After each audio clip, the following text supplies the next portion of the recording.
नमस्कार तथा सुप्रभात। उज्यालो रेडियो नेटवर्कसँगै उज्यालो अनलाइन र मोबाइल एप्लिकेशनबाट एकसाथ प्रसारण भइरहेको काया कैरनमा तपाईंलाई साथी मदन पौड्यालसँगै मिलन तिमिल सिन्हाको स्वागत छ। आज 2079 साल असोज 22 गते शनिबार, असोज शुक्ल पक्षको चतुर्दशी तिथि, सन् 2022 अक्टोबर 8 तारिक।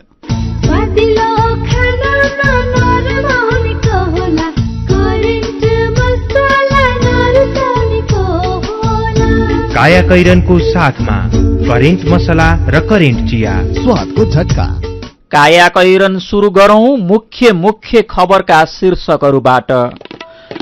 बाढीले 100औं घर डुबानमा, नदी तटीय क्षेत्र उच्च जोखिममा, अझै 3 दिन पानी पर्ने, सुदूरपश्चिम र लुम्बिनीका केही ठाउँमा ठूलो वर्षाको सम्भावना। एमालेमा उम्मेद्वार र गठबन्धनमा सीट टुंगियो, समानुपातिकमा आफन्त र पहुँचवालाकै हाबी। कोरोना बीमा भुक्तानीका लागि सरकारले रकम निकासा गरे पनि बीमितले तत्कालै रकम नपाउने, अर्थ मन्त्रालयसँग छलफल गरेपछि मात्र रकम वितरण गरिने बीमा समितिको भनाई। यस वर्षको नोबेल शान्ति पुरस्कार मानवाधिकार कर्मी र 2वटा संस्थालाई युद्ध अपराध, मानवाधिकार उल्लङ्घन र शक्तिको दुरूपयोगलाई बाहिर ल्याएकोमा कदर। र 17 वर्ष मुनिको एसियन कप छनौटमा नेपाल भियतनामसँग पराजित, वेस्ट इन्डिजसँगको टी20 श्रृंखलामा अस्ट्रेलियाको क्लिन स्वीप। वैदेशिक रोजगार न्याय सम्बन्धी जानकारी। वैदेशिक रोजगारमा जाने व्यक्ति ठगिएमा वा शोषणमा परेमा वैदेशिक रोजगार विभागमा वा आफ्नो जिल्लाको जिल्ला प्रशासन कार्यालयमा निवेदन दिनुपर्दछ। वैदेशिक रोजगार ठगी गर्ने व्यक्तिलाई 3 वर्षदेखि 7 वर्षसम्म कैद र 3 लाखदेखि 5 लाख रुपियाँसम्म जरिवाना सजाय हुन्छ। वैदेशिक रोजगारमा ठगिएको व्यक्तिले बुझाएको रकम र त्यसमा थप 50% हर्जना सहितको रकम पीड़कबाट फिर्ता पाउँछन्। वैदेशिक रोजगार ठगीको विषयमा जहिले पनि उजुरी लाग्दछ। क्षतिपूर्तिसँग सम्बन्धित उजुरी 1 वर्षभित्रमा दिनुपर्दछ। वैदेशिक रोजगारमा जाँदा लाग्ने खर्च, मेन पावरमा बुझाइ भरपाई लिएमा न्याय पाउन सजिलो हुन्छ। वैदेशिक रोजगारीको सिलसिलामा ठगिएमा वा उद्धार गर्नु परेमा वा बेचबिखनमा परेमा वा तलब नपाई कानूनी सल्लाह र निशुल्क कानूनी सहायता चाहिएमा पिपुल फोरमको फोन नम्बर 01 45 23 973 मा सम्पर्क गर्न सकिनेछ। आइरेक्सको सहयोगमा मानवाधिकारका लागि जनमञ्च, पिपुल फोरम, काठमाडौँ, नेपाल। थोरै बचत धेरै कायदा, बीमाका छन् फाइदै फाइदा। सरकारी स्वामित्व र बीमाको क्षेत्रमा विश्वसनीय नाम राष्ट्रिय बीमा संस्थान। जीवन बीमाका लागि आजै राष्ट्रिय बीमा संस्थान रामशाहपथ काठमाडौँ वा नजिकैको शाखामा सम्पर्क गरौं।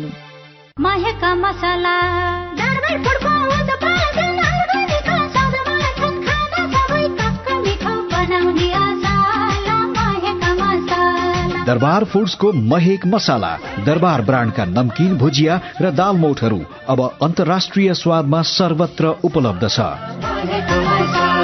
नेपाली मनको चाहना, राष्ट्रियताको भावना। Royal taste with Darbar food, a quality product of Manokamana group. हैन साइली, यसपाला त नाइ नभने नानी, परार्नी चुनावमा उठ्न मान्नस्। जित्ने न गाउँठाउँको खासै विकास गर्यो, न पछि परेकाहरूको हकितमा नै ध्यान दियो। के उठ्नु र हो दाजु, आफू त नेता बन्ने खालकी छु जस्तो लाग्दैन। त्यही माथि सके जति गर्न खोज्दा त नसक्नेले के विकास गर्लिस्। अशक्त मान्छे किन जताततै जान्ने बन्नु भन्छन् मान्छेहरू। अरे त जतिको गाउँ समाजको विकासमा लागि पर्ने मान्छेले नि यस्तो भन्न सुहाउँछ त। हेर त, तेरै प्रयासले गाउँको स्कुलमा ब्रेल लिपिमा पढाइ सुरु हो। अपाङ्गता मैत्री बाटो नभएर स्कुल जान नपाएकाहरूका लागि तेरै पहलमा बाटो बन्दैछ। अझ मुख्य कुरा त यो क्षेत्रमा खानेपानी, स्वास्थ्य चौकी ल्याउन तैँले गरेको योगदानलाई कसले भुल्न सक्ला र। झन् नीति बनाउने ठाउँमै पुगेर केही गर्न पाइस् भने त तैँले यो क्षेत्रको मुहारै फेर्से जस्तो लाग्छ बाबै। नबुझ्नेले भने भन्दैमा अपाङ्गता नि विकासको बाधक हुन्छ त काहीँ। यही मंसिर 4 गते हुन गइरहेको प्रतिनिधि तथा प्रदेशसभा निर्वाचनमा अपाङ्गता भएका व्यक्तिहरूको चुनावी उम्मेदवारी प्रवर्धनका लागि क्यानाडाली सहयोग CFLI अन्तर्गत CIL काठमाडौँद्वारा जनहितमा जारी सन्देश। विगत 22 वर्षदेखि कृषि र भेटेरिनरी शिक्षाको अर्को नाम Himalayan college of agricultural sciences and technology हिकास। दक्षिण एसियाकै पहिलो सार्वजनिक निजी साझेदारीमा सञ्चालित विशुद्ध कृषि तथा भेटेरिनरी कलेज, दक्ष तथा अनुभवी प्राध्यापकद्वारा अध्यापन गराइने, हरेक वर्ष सर्वोत्कृष्ट नतिजा ल्याउन सफल, स्नातकोत्तर तह समेत अध्यापन हुने यस हिकास्ट कलेजमा BSc honours agriculture, BVSc and AH veterinary पशु चिकित्सा विज्ञानमा नयाँ भर्ना खुलेकाले इच्छुक विद्यार्थीले सम्पर्क गर्नुहोला। सम्पर्क Himalayan college of agricultural sciences and technology HICAST, Kirtipur, Kathmandu. Phone number 0159616089, mobile number 985111464147, website hicast.edu.np। कायाकैरनमा अब खबरको सिलसिला। 3 दिन यताको मौसमी विपदका कारण 5 जनाको ज्यान गएको छ। तराईका विभिन्न ठाउँ जलमग्न छन् भने हिमाली क्षेत्रमा हिमपात भएको छ। काठमाडौँमा हिजो एकै परिवारका 3 जनाको पहिरोमा परि ज्यान गएको हो। लमजुङ र पाल्पामा पनि 2 जनाले ज्यान गुमाएका छन्। प्युठानमा पहिरोले पुरिएर 6 जना बेपत्ता भएका छन्। माण्डवी गाउँपालिका 4 फरिण्डेमा बमबहादुर राव मगरको घर हिजो पहिरोमा पुरिएको हो। यस्तै पूर्वी नवलपरासीमा 200 भन्दा धेरै घर डुबानमा परेका छन्। 100 हेक्टर धान बालीमा क्षति पुगेको छ। पहिरोले कालीगण्डकी करिडोर अन्तर्गत पूर्वी नवलपरासीको गैंडाकोटदेखि पाल्पा जोड्ने सड़क अवरुद्ध भएको छ। वर्षाका कारण म्याग्दीका सबै सड़क अवरुद्ध भएका छन्। पूर्वी नवलपरासीको गण्डक ब्यारेजमा पानीको बहाव उच्च भएको छ। बाँधमा पानीले खतराको सूचक पार गरेपछि नेपाल र भारततर्फका सबै 36 वटै ढोका बिहिबार खोलिएको गण्डक ब्यारेजका भू आर्जन अधिकारी अमित खड्काले बताउनु भएको छ। बर्दियाको बबाई नदीमा आएको बाढ़ीले 100 भन्दा धेरै घर डुबानमा परेका छन्। बाढ़ीको कटानले गुलरिया नगरपालिकाको वालापुर र थपुवाल लगायतका ठाउँ उच्च जोखिममा परेका छन्। सल्यान र दाङमा लगातार पानी परेकाले रातिसम्म सदरमुकाम लगायत बबई तटीय क्षेत्र उच्च जोखिममा रहेको प्रमुख जिल्ला अधिकारी बन्धु प्रसाद बास्तोलाले बताउनुभयो। नदी र खोलामा आएको बाढ़ीले दाङको देउखुरी उपत्यकाका बस्ती डुबानमा परेका छन्। वर्षाले बाँकेको जनजीवन पनि प्रभावित भएको छ। कर्णाली भर हवाई तथा यातायात सेवा बन्द भएको छ। कर्णाली राजमार्ग अन्तर्गत दही खोला, सुनुवार खोला, पादुका काले खोला, हुल्म, कर्णाली करिडोरको खुलालु, भैरेकुना, फुगाड, राप्ती राजमार्गको जलेखर्क, फलाटे, कपुरकोट लगायतका ठाउँमा पहिरो खसेपछि यातायात सेवा ठप्प भएको छ। मध्य पहाडी राजमार्गमा पनि झण्डै आधा दर्जन ठाउँमा पहिरो गएपछि दर्जनौं मालबाग तथा सार्वजनिक गाडी विभिन्न ठाउँमा अलपत्र परेको प्रदेश प्रहरी कार्यालयले जनाएको छ। हिमाली जिल्ला मनाङ जोड्ने एकमात्र बेसी सहर चामे सड़क पनि अवरुद्ध भएको छ। यसैबीच मध्यपश्चिम बंगालको खाड़ी र न्यूनचापीय क्षेत्रको प्रभावका कारण नेपालमा अझै 3 दिन हल्कादेखि भारी वर्षा हुने मौसमविदहरूले आकलन गरेका छन्। लुम्बिनी र सुदूरपश्चिम प्रदेशका केही ठाउँमा भने भारी वर्षा हुने र नदीमा जलसतह बढ्ने भएकाले सतर्कता अपनाउन जल तथा मौसम पूर्वानुमान महाशाखाले आग्रह गरेको छ। महाशाखाका अनुसार आज र भोलि सुदूरपश्चिम र लुम्बिनीका केही ठाउँमा भारी वर्षाको सम्भावना छ। हिमाली क्षेत्रमा समेत मौसममा छिनछिनमा बदलाव आइरहेकाले पदयात्रा नगर्न समेत महाशाखाले आग्रह गरेको छ। अहिले बर्दियामा बाढ़ीको जोखिम छ। बाढ़ी पूर्वानुमान महाशाखाका अनुसार बबईको चेपाङ मापन केन्द्रमा 6.43 मिटर जलसतह मापन भएको छ। महाशाखाले नदी तटीय क्षेत्रका बासिन्दालाई सुरक्षित ठाउँमा जान आग्रह गरेको छ। यस्तै पश्चिम राप्ती कुसुममा पनि अहिलेसम्मकै उच्च जलसतह मापन भएको छ। महाशाखाले तल्लो तटीय क्षेत्र र थप डुबान तथा क्षति हुन सक्ने होचा ठाउँका बासिन्दालाई उच्च ठाउँमा जान अनुरोध गरेको छ। यसैबीच काठमाडौँ जोड्ने मुख्य सड़कमा अहिले कहीँ कतै पनि अवरोध नभएको प्रहरीले जनाएको छ।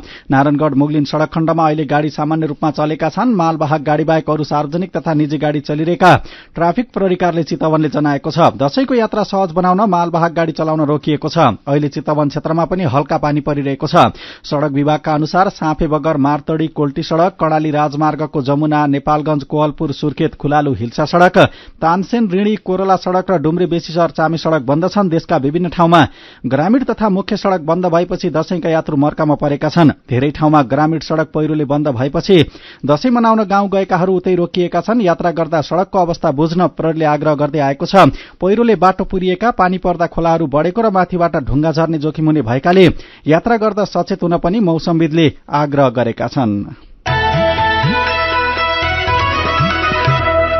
सत्तारूढ गठबन्धन दलले 2 महिनाको प्रयासपछि प्रतिनिधि सभा र प्रदेश सभाको उम्मेद्वारी बाँडफाँड गरेका छन्। गठबन्धनबाट जसपा बाहिरिएपछि कांग्रेस, माओवादी, एकीकृत समाजवादी र राष्ट्रिय जनमोर्चाले सीट बाँडफाँड गरेका हुन्। मधेसको अर्को शक्ति लोसपालाई समेत गठबन्धनमा सामेल गर्ने गरी दलहरूले 13 सीटको टुङ्गो लगाउन बाँकी राखेका छन्। हिजो बसेको गठबन्धनका शीर्ष नेताहरूको बैठकले गरेको सहमति अनुसार कांग्रेसले 84 सीट लिएको छ। यस्तै माओवादीले 47, एकीकृत समाजवादीले 20, जनमोर्चाले 2 सीट पाउने भएका छन्। सप्तरी 1 र 2, सिराहा 4, धनुषा 2 र 3, महोत्तरी 3 र 4, सर्लाही 1, बारा 2 र 3, पर्सा 1 र 3 तथा बाँकी 1 मा सीट बाँडफाँड गरिएको छैन। यस्तै प्रदेश सभातर्फ प्रदेश 1 मा कांग्रेस 28, माओवादी 16 र एकीकृत समाजवादीले 11 सीट लिने सहमति बनेको छ। मधेसमा 24 सीटको बाँडफाँड भएको छैन। यस्तै फेरि एकपटक सिंगो देशको नेतृत्व गर्ने योजनामा अघि बढेको एमाले आफ्नै दलभित्र फरक विचार राख्ने नेताहरूलाई भने पाखा लगाएको छ। अध्यक्ष केपी शर्मा ओलीको कार्यशैलीको आलोचना गरेका नेताहरूलाई दण्डित गरिएको छ। राप्रपालाई सिट छाड्ने मात्र होइन, विभिन्न दलबाट भर्खरै प्रवेश गरेका व्यक्तिहरूलाई टिकट दिए पनि अघिल्लो महाधिवेशनमा उपाध्यक्ष र उपमहासचिवमा निर्वाचित नेताहरूसहित थुप्रै अनुभवीलाई भने प्रतिनिधि सभा उम्मेद्वारीबाट वञ्चित गरिएको छ। एमाले पूर्व उपाध्यक्ष भीम रावल, पूर्व उपमहासचिव घनश्याम भूषाल सहित 14 जनाको टिकट काटिएको छ। 10 बुँदे सहमति गर्दै पुरानो विवाद बिर्सन तयार भएका नेताहरूको पनि वफादारीता परीक्षण गरेर मात्र टिकट वितरण गरिएको छ। एमाले सबै ठाउँमा उम्मेद्वार टुङ्गो लगाएको छ, तर अध्यक्ष ओलीसँग फरक मत राख्ने नेताहरूलाई पनि दण्डित गरिएको खबर कान्तिपुरले छापेको छ। राजनैतिक दलहरूले आफन्त, व्यापारी र पार्टीलाई प्रभावमा पार्दै आएका व्यक्तिलाई समेटेर समानुपातिक सूची तयार पारेका छन्। संविधानले प्रत्यक्षबाट प्रतिनिधित्व हुन नसक्ने जाति, वर्ग, समुदायका व्यक्तिका लागि व्यवस्था गरेको प्रावधान विपरीत पहुँचवाला समानुपातिकको सूचीमा प्राथमिकतामा परेका हुन्।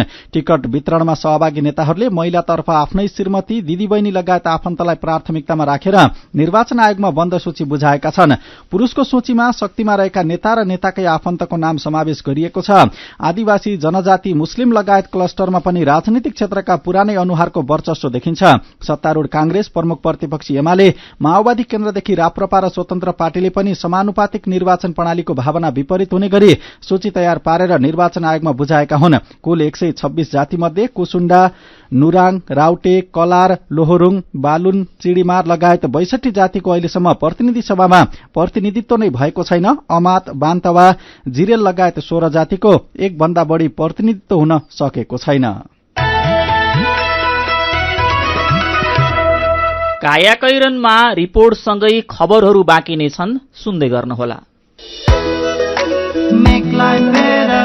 जब हुन्छ घरमा उपयोग बेटरको, मेक लाइफ बेटर तब शोभा बढ्छ हरेक किचनको। Make life better rice cooker होस् या प्रेसर कुकर, ग्यास चुलो होस् या रोटी मेकर, हिटर, गिजर, पंखा, इन्डक्सन, मिक्सर, ग्राइन्डर सबै टिकाउ छन्। Make life better, make life better, make life better, make life better. Better home appliances, make life better. उमेर कम तिमी भन्दा बुद्धि चाहिँ धेरै, डर छैन जे भए पनि बिमा छ मेरी। रोग ब्याध लागिहाले हातमा पैसा छ त, गोजी खाली भयो भने के पो गर्ने हो त? पैसा त जहाँ पनि आफैले त तिर्नुपर्छ नि सुरुमा, होइन र? अरू ठाउँमा पर्ला, सानीमामा पर्दैन। आफ्नो लागि मात्र होइन नि, सबै परिवारको लागि। नेपालमै पहिलो पटक सानीमा बैंक प्रस्तुत गर्दछ फ्यामिली सुपर सेभिङ्स खाता, जसमा आफ्नो सम्पूर्ण परिवारको अस्पताल भर्ना खर्च भुक्तानी गर्नै नपर्ने। प्रत्येक सदस्यलाई रु 1 लाखसम्मको उपचार बिमा र रु 10 लाखसम्मको दुर्घटना बिमा। थप जानकारीका लागि नजिकैको शाखा वा 980119 0119 मा सम्पर्क गर्नुहोला। सानीमा बैंक, सबल अनि विश्वसनीय। खुसी छरिन्छ घरैभरि, साथै स्टार सधैँभरि, विश्वासको छ नाता, सन्तुष्टिको छ वाचा, छ स्टार जीवनभरि, छ स्टार जीवनभरि। हरेक घरमा जब हुन्छ हिम स्टार, खुशियाली छाउँछ अपार। हिम स्टार, जसलाई म आफ्नो भन्न सक्छु।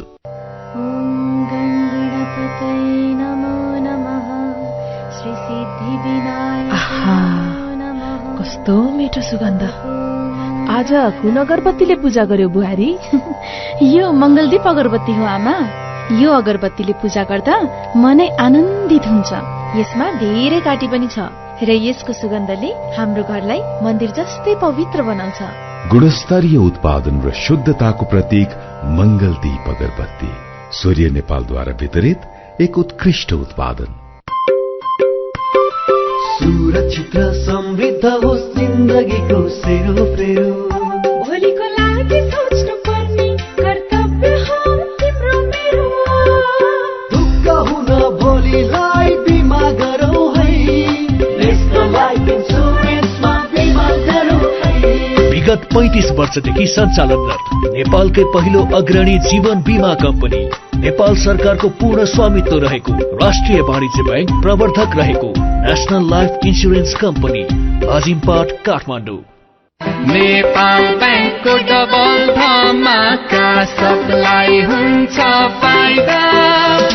पाइन्छ 2 गुणा प्रतिफल मात्र 5 वर्ष 9 महिना 29 दिनमा। नेपाल बैंक डबल धमाका, मुद्दा खाता। 2079 सालको बडा दशैं दीपावली, नेपाल सम्बत तथा छठ पर्वको हार्दिक मंगलमय शुभकामना व्यक्त गर्दछौं। नेपाल बैंक लिमिटेड परिवार, समय सँगै अघि बढ्दै। नेपाल बैंक लिमिटेड, नेपालको पहिलो बैंक।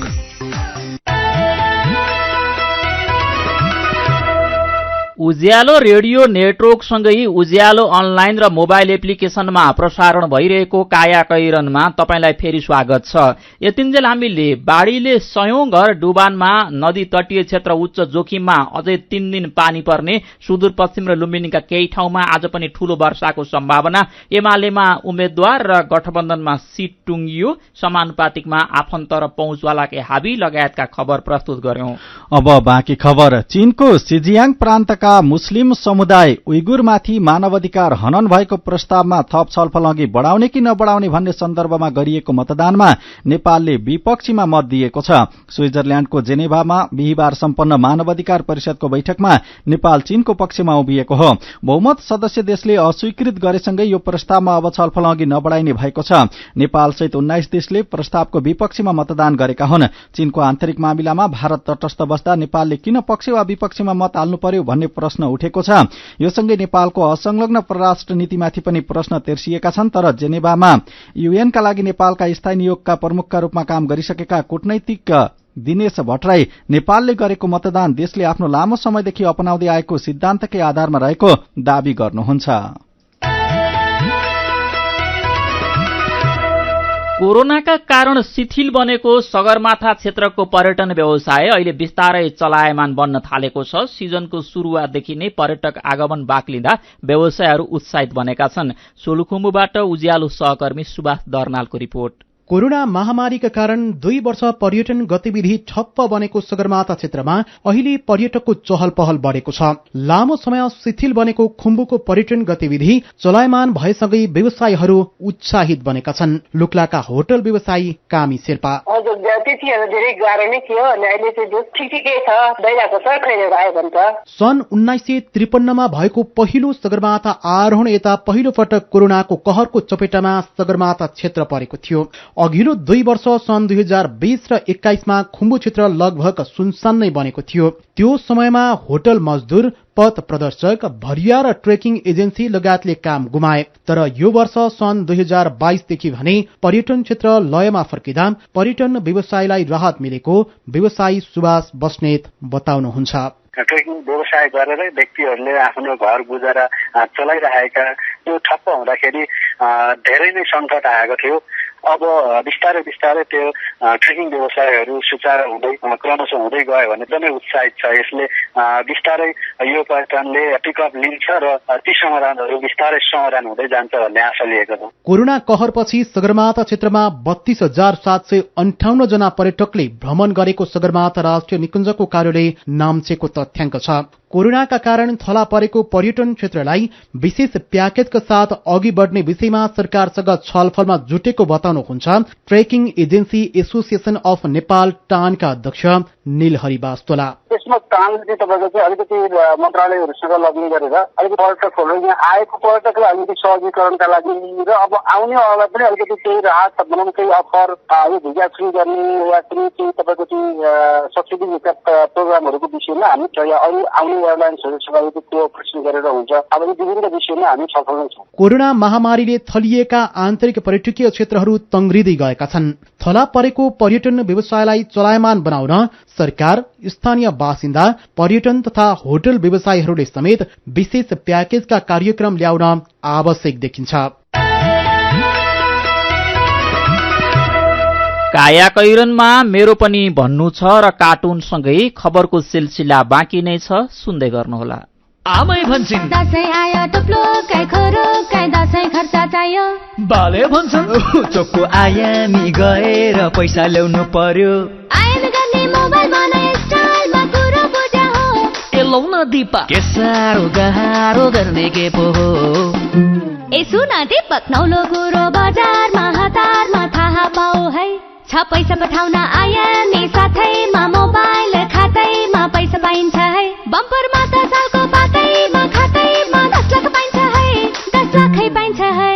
ए दीपक दाइ म त पैसा लिन्छु आइमी पेमा चाहियो के र खर्च गर्न सजिलो। कार्डबाटै किन्छु म लिन्छु म ब्याज पनि पाइन्छ हो। विदेशबाट आएको रकम welcome to IME pay wallet. IME pay भए चाहियो के छ सबै सेट। यो दशैं तिहार छठको अवसरमा विदेशबाट आएको रकम नेपालभरि रहेका कुनै पनि आइएमई सब एजेन्ट आइएमई पे वालेट वा कुनै पनि बैंक खातामा प्राप्त गर्दा हरेक दिन पाइन्छ मोबाइल फोन। हरेक हप्ता आइएमई पेमा रकम प्राप्त गर्ने 2 जनालाई रु 25,000 र बम्पर उपहारमा नगद रु 10 लाख। मेरा छोराछोरीको सपना अन्तर्राष्ट्रिय स्तरको उच्च शिक्षा। म पनि यस्तै चाहन्छु। मलाई विश्वास छ हाम्रो सपना र चाहनालाई पूरा गर्छ नेपाल जापान सेवा सेन्टरले। हजुर, उच्च शिक्षाको लागि जापानको जुनसुकै सिटीमा अध्ययन गर्न र जापानिज भाषा सिक्नको लागि हामी तपाईको साथमा छौं। सम्पर्क Nepal Japan Sewa centre, Nagpokhari, Kathmandu. Phone number 4428 242 4428 242। Come once, you will certainly be benefited.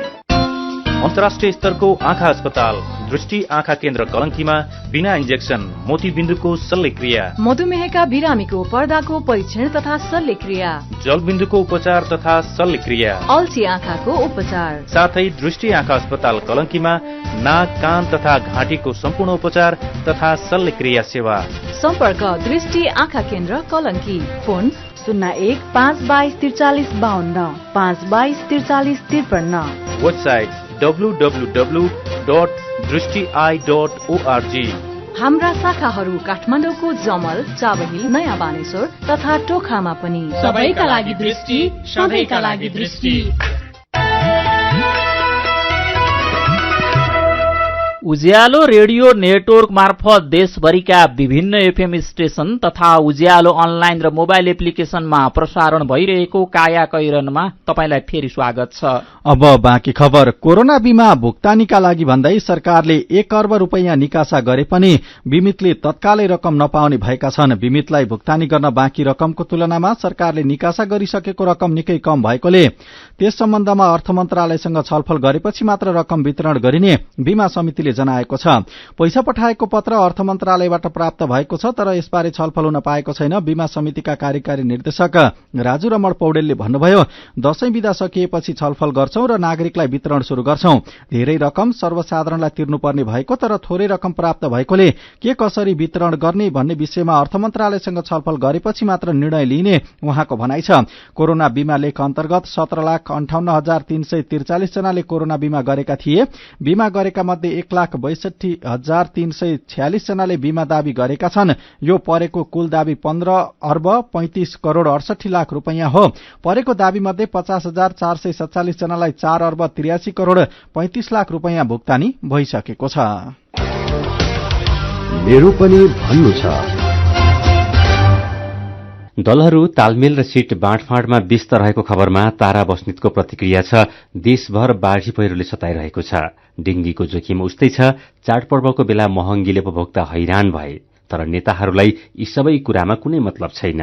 बाढी, पहिरो, दुर्घटना लगायतमा भएको ठूलो जनधनको क्षतिमा सरकार सहानुभूति समेत देखाउँदैन। चुनाव लागे पनि नागरिक समस्याबारे सरकार संवेदनशील हुनुपर्ने होइन र? सुमन श्रेष्ठ लेख्नुहुन्छ, चुनावमा त दलहरू एक्लै प्रतिस्पर्धामा उत्रिए पो खेल पारदर्शी र जनमतको कदर गर्ने खालको हुन्थ्यो। सिद्धान्तै नमिल्नेहरू पनि चुनावका लागि मिलेका छन्। अब सिद्धान्तमा रहेर मतदान गर्ने मतदाताहरूले कसलाई रोज्ने? दलहरू मिल्दा कतिपय जनहितमा काम गर्ने नेताहरू उम्मेद्वार बन्नबाटै वञ्चित हुने डर पनि उत्तिकै छ। मोटरसाइकल बेचेर घाँस खेतीमा लगानी शीर्षकको सामग्री उज्यालो अनलाइनमा पढेर छवि पुन लेख्नुहुन्छ, गाउँमै बसी दुःख गर्नेलाई थाहा हुन्छ यस्ता कुराको महत्व। कामको शुरूआत आफैबाट गर्नुपर्छ। सबैले यसै गरी शुरूआत गर्ने हो भने श्रमका लागि विदेशिनुपर्ने बाध्यता घट्दै जान्छ र उत्पादनसँगै व्यक्ति र देशको समृद्धि बढ्न थाल्छ। यही विषयमा दिनेश बोहराको प्रतिक्रिया छ, युवाहरूले पसिना खाडीमा होइन झाडीमा झार्नुपर्छ, सम्भव छ। अब देशमै केही गर्नुपर्छ। युवा अब एकजुट हुनुपर्छ, केही गर्नुपर्छ। अनि केही दिनदेखि वर्षा भइरहेको बारेमा सीता नेपाली लेख्नुहुन्छ, मनसुन बाहिरिने बेलाको वर्षा हो भनेर कमजोर नठानौं। सकेसम्म केही दिन यात्रालाई स्थगित गरौं। नदी तटीय क्षेत्रमा बस्नेहरू सकेसम्म सुरक्षित ठाउँमा जाउँ। मौसम तथा विपदजन्य सम्भावनाबारे चनाखो बनाऊ। विचारका लागि तपाईंलाई धन्यवाद। मेरो पनि भन्नु छ।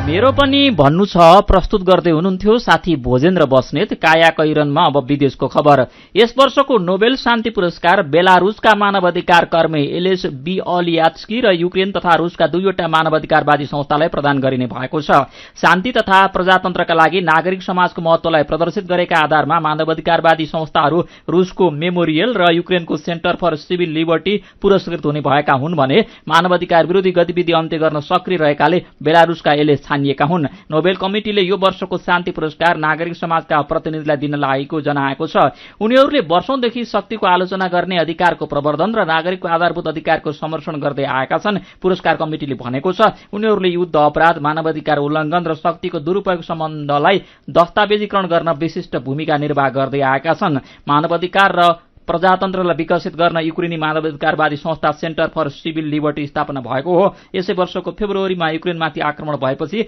रुसबाट भएका मानवाधिकार उल्लङ्घनका घटनाको दस्तावेजीकरण संस्थाले गर्दै आएको छ। अब खेल खबर। एएफसी 17 वर्ष मुनिको एशियन कप छनौटको दोस्रो खेलमा नेपाल भियतनामसँग फराकिलो अन्तरले पराजित भएको छ। भियतनामको भियतत्री मैदानमा हिजो भएको खेलमा नेपाल भियतनामसँग 5-0 गोलले पराजित भयो।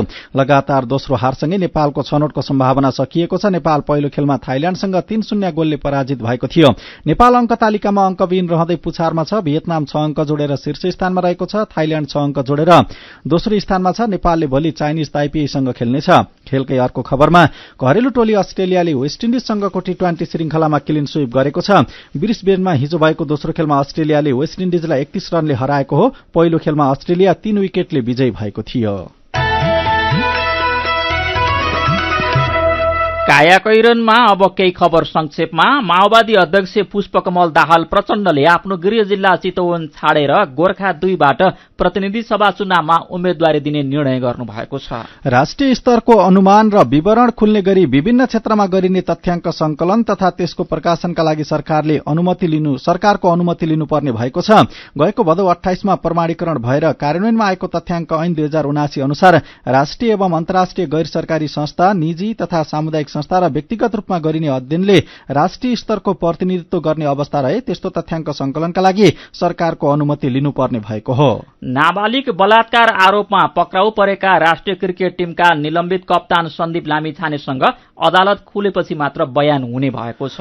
अन्नपूर्ण गाउँपालिका 6 घारमा निर्माणाधीन 14 मेगावाट क्षमताको घारखोला जलविद्युत आयोजना निर्माण अन्तिम चरणमा पुगेको छ। 2074 चैतदेखि निर्माणाधीन आयोजनाले 92% निर्माण सकेको र आउँदो मंसिर मङ्सिरदेखि परीक्षण उत्पादन थाल्ने लक्ष्यसहित काम भइरहेको प्रवर्धक कम्पनी म्याग्दी हाइड्रो पावर लिमिटेडले जनाएको छ। कायाकैरनमा अब पालो आयो उखानको। माया र मौसमको भर हुँदैन।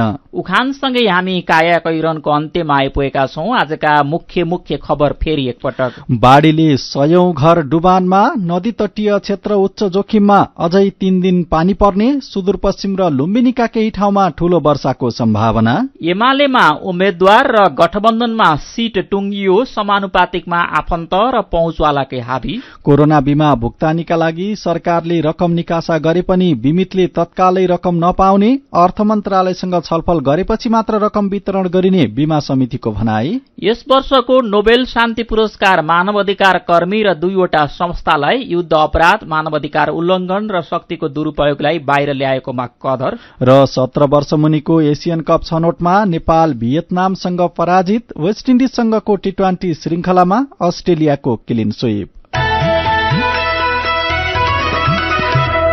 र अन्त्यमा आजको कार्टुन। आज हामीले अनुपले बनाउनु भएको एउटा पुरानो कार्टुन लिएका छौं। चुनाव जितेपछि चिन्नै नसक्ने गरी मोटाउने र चुनावको बेला मात्र गाउँ पुग्ने नेताहरूलाई यो कार्टुनले व्यङ्ग्य गरेको छ। यहाँ पुटुक्क भुँडी भएका एकजना नेता गल्लाभरि माला लगाएर फुरफुर पर्दै गाउँ पुगेका छन्। हातमा सारङ्गी जस्तो पेट भएको आफ्नै पुरानो फोटो पनि झुन्ड्याएका छन्। अनि लौरो टेकेर हिँडिरहेका एकजना मान्छेलाई आफ्नै पुरानो फोटो देखाएर ती नेता भन्दैछन्, चिन्नु भयो त काका, 5 वर्ष अघिको अन्तरै मै हो नि। आजको कायाकैरन सकिएको छ। उज्यालो मोबाइल र अनलाइनमा प्रसारण भइरहेका रेडियो र अनलाइनका सामग्री भाइबरमा पनि उपलब्ध छन्। कायाकैरनबाट प्राविधिक साथी सरोज थापासँगै हामी पनि बिदा माग्छौं। यात्रामा निस्कनु अघि सडकको अवस्था बुझ्ने गरौं। नमस्कार।